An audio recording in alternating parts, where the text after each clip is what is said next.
Hello दोस्तों, मैं देवेंद्र आपके सामने मूवी लेके आया हूँ आउटसाइड द वायर। यह movie sci-fi plus action plus thriller movie है। मूवी 2036 में शुरू होती है। पूरी यूरोप में हिंसक गृहयुद्ध छिड़ा है। इस अराजक नई सीमा पर अमेरिकी सैनिक शांति रक्षक के रूप में तैनात है। एक क्रूर आपराधिक सरदार विक्टर कोवल, जो कि एक सीमा को नियंत्रित करता है, और इस सरदार को बहुत कम लोगों ने देखा है। कोवल की बढ़ती शक्ति का मुकाबला करने के लिए पेंटागन यूएस ने पहली बार सक्रिय ड्यूटी पर रोबोट सोल्जर उर्फ गम्स को तैनात किया है। अब मूवी का पहला सीन आता है जिसमें 40 यूएस मरीन्स आतंकवादियों से लड़ते हुए दिखते हैं, जिसमें से एक यूएस मरीन को गोली लग जाती है और अब वो घायल है। यूएस मरीन का सार्जेंट मिलर, जो कि इस 40 मरीन्स की टुकड़ी का लीडर है और उनका कॉल साइन है रैटल स्नेक। सार्जेंट मिलर अपनी पूरी कोशिश करता है उस इंजर्ड सिपाही को बचाने की, क्योंकि ये उसकी रिस्पॉन्सिबिलिटी है, लेकिन गोलाबारी बहुत अधिक होती है, जिस कारण वे असमर्थ हैं इस सिचुएशन को काबू करने में। अब उनके 2 सिपाही घायल हैं, जिस कारण सिचुएशन थोड़ी और टफ हो जाती है। और वहीं ऊपर आसमान में एक ड्रोन होता है जो कि इस मिशन में शामिल है, पर ड्रोन दूर बैठे ड्रोन पायलट, जिसका नाम लेफ्टिनेंट हाफ है, वह हैंडल कर रहा होता है। उसे दिखता है कि ट्रक से वे लोग उन 40 मरीन्स पर लॉन्चर से हमला करने वाले होते हैं। तो लेफ्टिनेंट हार्ट, जो कि ड्रोन पायलट है, वो ट्रक पर हमला करने के लिए अपने बेस पर अपने कैप्टन से हमला करने के लिए परमिशन चाहते हैं, लेकिन रैटल स्नेक उनको मना करता है, जिस पर बेस से कैप्टन भी मना कर देते हैं। लेकिन फिर भी हाफ ट्रक पर मिसाइल से हमला कर देता है और ट्रक को नष्ट कर देता है, जिससे वहां पर 2 घायल मरीन भी मारे जाते हैं, जिससे रैटल स्नेक का लीडर बहुत दुखी होता है और हाफ को बहुत गाली देता है। हाफ इसलिए ट्रक को नष्ट करता है क्योंकि उसके नष्ट होने से हाफ 38 मरीन्स की जान बचा लेता है। इसके बाद हाफ की चार्जशीट की जाती है और उसे ट्रांसफ़र कर दिया जाता है।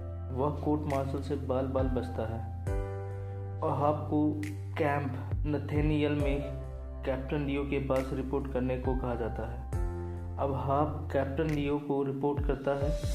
हाफ को पता चलता है कि कैप्टन लियो एक रोबोट है, जो कि 4th जनरेशन बायोटेक है, जो कि कुछ लोग ही जानते हैं, क्योंकि वह दिखने में पूरा ह्यूमन की तरह दिखता है। अब कैप्टन लियो हाफ को अपने साथ मिशन में लेके जाते हैं। कैप्टन लियो हाफ को जानकारी देता है कि विक्टर कोवल क्रेसनी का लीडर है और क्रेसनी यूक्रेन को रसिया का हिस्सा बनाना चाहता है, और रेजिस्टेंस के लोग नहीं चाहते हैं कि यूक्रेन को रसिया का हिस्सा बनाया जाए। और मॉस्को की मदद से क्रेसनी बहुत पावरफुल बनने लगती है। DMZ डीमिलिटाराइज्ड जोन, जो कि यूएस के सोल्जर और कुछ गम्स की मदद से अभी तक यूक्रेन में जंग को रोके हुए हैं। केव में विक्टर कोवल ने रशियन यूरेनियम के इस्तेमाल से करीबन 25,000 निर्दोष लोगों की जान ली है, और ये खबर मिली है कि कोवल अब सिस्टम ऑफ पेरीमीटर हथियाने की कोशिश में है। सिस्टम ऑफ पेरीमीटर, जो कि रशिया का ऑटोमेटेड न्यूक्लियर रिटालिएशन सिस्टम है, यूक्रेन की आज़ादी के बाद भी इस देश के पास रशिया के 1/3 न्यूक्लियर हथियार हैं। इन हथियारों को साइलोस के पास टॉप सीक्रेट जगहों पर छिपाया गया था, जहां से दुनिया के किसी भी कोने पर हमला किया जा सके। हाफ कहता है ये सब तो 50 साल पहले बंद कर दिया गया था, कोल्ड वार के बाद। इस पर कैप्टन लियो हाफ से कहते हैं कि क्या तुम्हें भरोसा है कि रसिया इसे बंद कर देगा। अब CIA के सोर्सेज से पता चलता है कि क्रेमलिन ने कोवल के ऊपर से कंट्रोल खो दिया है, और अब कोवल 24 घंटे के अंदर उन न्यूक्लियर मिसाइल्स को हथियाने की कोशिश में है। कैप्टन लियो और हाफ मिशन की ओर जा ही रहे होते हैं तो हाप को अकेले देखकर उसके कुछ मरीन्स उसको पीटते हैं। ये वही मरीन्स होते हैं जो मानते हैं कि हाप ने ही उनके 2 मरीन्स की जान ली है। अब वे सब बेस के बाहर चले जाते हैं। अब रास्ते में उन्हें रेडियो पर खबर मिलती है कि रास्ते में कहीं यूएस आर्मी का एक ट्रक है जिस पर हमला हुआ है। वो देखते हैं कि उस ट्रक से वहाँ के लोग सारा सामान लेके जा रहे होते हैं और उनमें से कुछ लोग के पास हथियार भी हैं, जो कि यूएस मरीन्स और गम्स के सामने हथियार लेके खड़े हो जाते हैं। लेकिन किसी तरह से कैप्टन लियो उनका भरोसा जीतता है और उन्हें काबू में करने ही वाला होता है कि वहाँ पर आतंकी आ जाते हैं और उन पर हमला कर देते हैं। लेकिन हार्प और कैप्टन लियो वहाँ से बचकर हॉस्पिटल की ओर निकल जाते हैं, जहाँ उन्हें कुछ जानकारी प्राप्त करनी है और वैक्सीन भी पहुँचानी है। कैप्टन लियो हार्प को लेकर एक रेफ्यूजी कैंप पर लेके आते हैं और कैप्टन लियो पर एक जानलेवा हमला होता है, जिसमें कैप्टन लियो बच जाते हैं और वहाँ से हार्प के साथ निकल जाते हैं। कैप्टन लियो को अब पता चलता है कि ये हमला विक्टर कोवल ने करवाया है। अब कैप्टन लियो और हार्प एक स्कूल में पहुँचते हैं, जहाँ पर बहुत से रिफ्यूजी बच्चे खेल रहे होते हैं। ये वे बच्चे हैं जिनके माँ बाप अब नहीं हैं, क्योंकि जंग ने उनके माँ बाप को उनसे छीन लिया है। कैप्टन लियो सोफिया से मिलते हैं, जो कि कैप्टन लियो को जानकारी देती है। सोफिया बताती है कि न्यूक्लियर वेपन को सीक्रेट एक्सेस कोड के जरिए ही ऑपरेट किया जा सकता है। कोल्ड वार के बाद वो कोड एफएस के एजेंट के हाथ लग गए और उसने वो कोड किसी सेफ जगह की वॉल्ट में छिपा दिए थे। वो कोड्स इसी शहर के किसी कोने में हैं। फिर सोफिया बताती है कि एक आदमी है जो कि हमें इस सेफ वॉल्ट का पता बता सकता है, जिसका नाम है वेरिएक ओस्लेक। ये वेरियस ओस्लेक जो कि एक आर्म्स डीलर है। सोफिया कैप्टन लियो और हार्प को वेरियस ओस्लेक का पता बताती है और खुद भी उनके साथ चल देती है।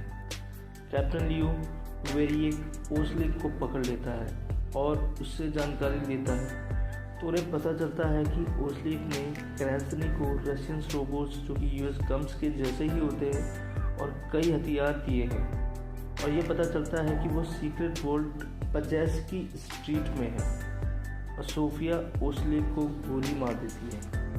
अब कैप्टन लियो और हार्प पजेस्की स्ट्रीट की ओर निकल जाते हैं और आपस में बात करते करते कैप्टन लियो हार्प को अपनी बातों से मना लेता है कि वो दोनों बिना बैकअप बुलाए सारा ऑपरेशन खुद ही करेंगे। और कैप्टन लियो हार्प से अपने पीठ पर लगे ट्रैकिंग डिवाइस को हटवा लेते हैं, जिससे अब कोई भी ये ट्रैक नहीं कर पाएगा कि कैप्टन लियो की पोजीशन कहाँ है, और ये सब हार्प को नहीं पता होता है। अब वे दोनों पजेस्की स्ट्रीट में होते हैं और उस जगह जाने की कोशिश करते हैं जहाँ पर सीक्रेट कोड्स अभी भी मौजूद हैं। वह एक बैंक है जिस कोड को पाने के लिए आतंकी और रशियन गम्स भी वहाँ पहले से ही मौजूद हैं, और उन लोगों ने वहाँ काम कर रहे सभी कर्मचारियों और आगंतुकों को बंदी बनाया होता है। अब उन लोगों के बीच में बेसुरी फायरिंग होती है और कैप्टन लियो और हार्प बड़ी चालाकी से उन सब पर हावी होते जाते हैं। हार्प कर्नल एकार्ड को कॉल करके बताता है कि कोवल इसी बैंक में सीक्रेट कोड्स के साथ है। कर्नल एकार्ड बेस कैंप के चीफ है। अब कर्नल एकार्ड उस जगह पर यूएस गम्स की एक फौज बैकअप के लिए भेज देते हैं और अब वहाँ पर दोनों तरफ से फायरिंग होती है, जिसमें कई मासूम लोग मारे जाते हैं, लेकिन आपकी कुछ कोशिशों से कई मासूम लोग बचाए जाते हैं। और जब हार्प फिर से कर्नल एकार्ड को कांटेक्ट करता है तो उसे पता चलता है कि कर्नल एकार्ड कोवल को ठिकाने लगाने के लिए ड्रोन से हमला करवाने वाले हैं और अगले 2 मिनट में हमला होगा। और कर्नल एकार्ड हार्प को वहां से निकलने को कहते हैं। मिसाइल द्वारा टारगेट को डिस्ट्रॉय कर दिया जाता है, लेकिन हार्प किसी तरह अपने को मिसाइल के हमले से बचा लेता है। कैप्टन लियो टारगेट से काफ़ी दूर चला जाता है क्योंकि वो कोड्स लेकर जाने वाले आतंकी का पीछा कर रहा होता है। अब कैप्टन लियो और हार्प वहाँ से सीक्रेट कोड्स के साथ बाहर निकलते हैं और अब हाप को पता चलता है कि कैप्टन लियो उसका इस्तेमाल कर रहा था। अब कैप्टन लियो हाप को किसी अनजान जगह पर बेहोश करके छोड़ देता है और वहाँ से चला जाता है। कैप्टन लियो अब वहाँ जाता है जहाँ पर कोवल छुपा हुआ है और कोड्स का इंतजार कर रहा होता है। हाप को सोफिया की गैंग पकड़ लेती है और उसे टॉर्चर करती है। अब ये पता चलता है कि कैप्टन लियो और विक्टर कोवल के बीच डील थी कि कैप्टन लियो कोड्स हासिल कर कोवल तक पहुंचाएगा, लेकिन यहाँ पता चलता है कि कोवल कैप्टन लियो पर भरोसा नहीं करता है, इसलिए कोवल ने कैंप पर कैप्टन लियो पर हमला करवाया था।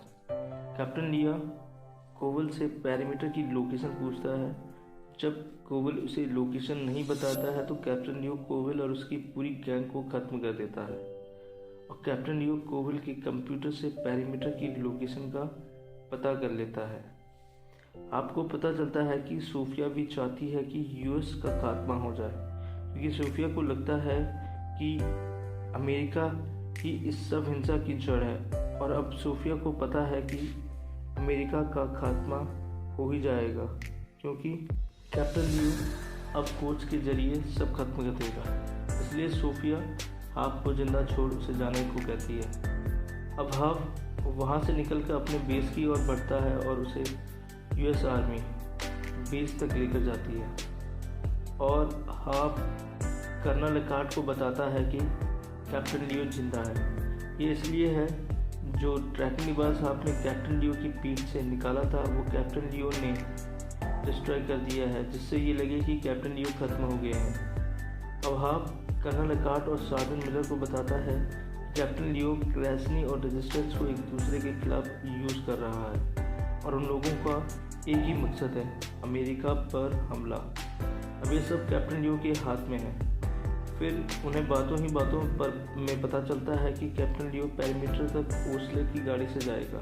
अब हाफ कॉर्पोरल बेल को कॉल लगाता है कि कॉर्पोरल बेल वही सोल्जर है जो लेफ्टिनेंट हाफ के साथ ड्रोन सिस्टम पर काम करती थी।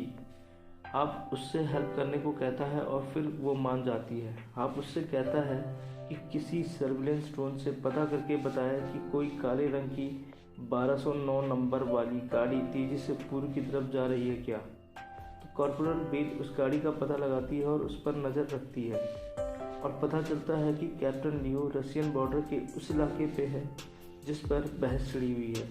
इसलिए कर्नल लेकार्ड कहता है कि वो वहाँ पर फोर्सेस नहीं भेज सकता, क्योंकि अगर वो ऐसा करता है तो वहाँ जंग छिड़ जाएगी।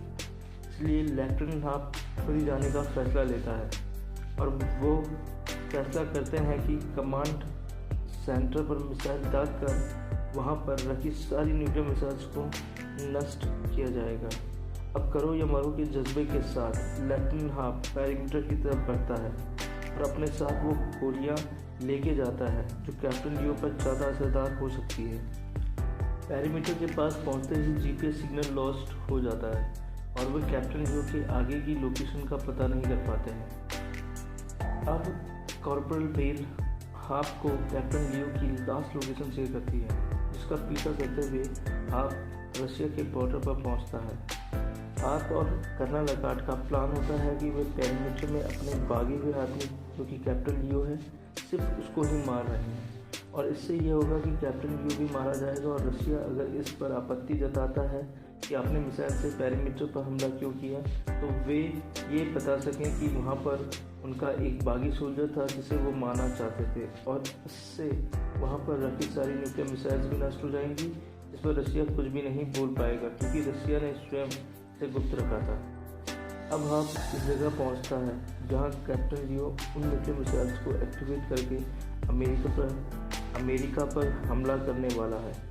आप धीरे धीरे कैप्टन लियो की तरफ बढ़ता चला जाता है। अब कैप्टन लियो कोच को लेकर न्यूक्लियर मिसाइल्स को एक्टिवेट कर ही रहा होता है तो तब तक हाफ वहां पहुंच जाता है और कैप्टन लियो और हाफ के बीच हाथापाई होती है। कैप्टन लियो हाफ को बेहोश कर देता है, जिसके बाद कैप्टन लियो न्यूक्लियर मिसाइल्स एक्टिवेट कर देता है। अब मिसाइल्स 500 सेकंड्स में तैयार होकर वहां से अपने टारगेट को हिट करने के लिए उड़ जाएगी। अब हाफ के पास सिर्फ 500 सेकंड्स ही हैं ये सब रोकने के लिए। अब कर्नल लेकार्ड हाप को कांटेक्ट कर बताते हैं कि ड्रोन हमले के लिए तैयार है, क्योंकि ड्रोन को न्यूक्लियर मिसाइल्स के एक्टिवेट होते ही न्यूक्लियर मिसाइल्स की लोकेशन का पता चल जाता है और ये ही टारगेट्स होते हैं।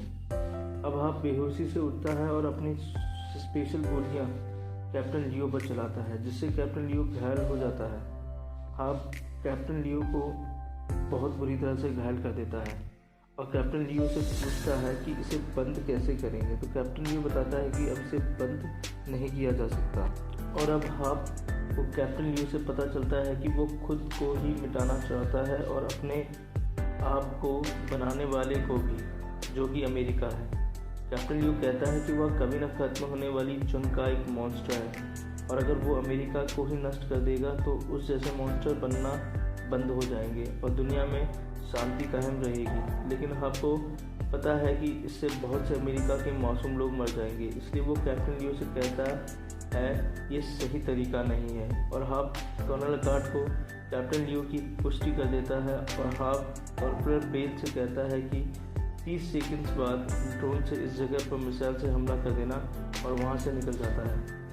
कॉर्पोरल बेल मिसाइल लॉन्च कर देती है, जिससे टारगेट डिस्ट्रॉय हो जाता है और साथ ही साथ सारी न्यूक्लियर मिसाइल्स नष्ट हो जाती हैं। और अब लेफ्टिनेंट हाप कहता है मिशन कामयाब हुआ और वो बेस पर वापस लौट रहा है। इस पर कर्नल अकार्ड कहता है वेल डन हाप, तुमने दुनिया बचा ली। और यही मूवी समाप्त होती है। Thank you for watching. ये मूवी 15 जनवरी 2021 में रिलीज़ हुई है। इस मूवी के लीड रोल में हाफ है, जिनका नाम डैमसन एड्रिस है, और कैप्टन लियो की भूमिका निभाई है एंथोनी मैकाई ने। इस मूवी की IMDb पर रेटिंग है 5.4 आउट ऑफ 10। इस मूवी के डायरेक्टर हैं मिकेल हार्पस्ट्रॉम। Thank you.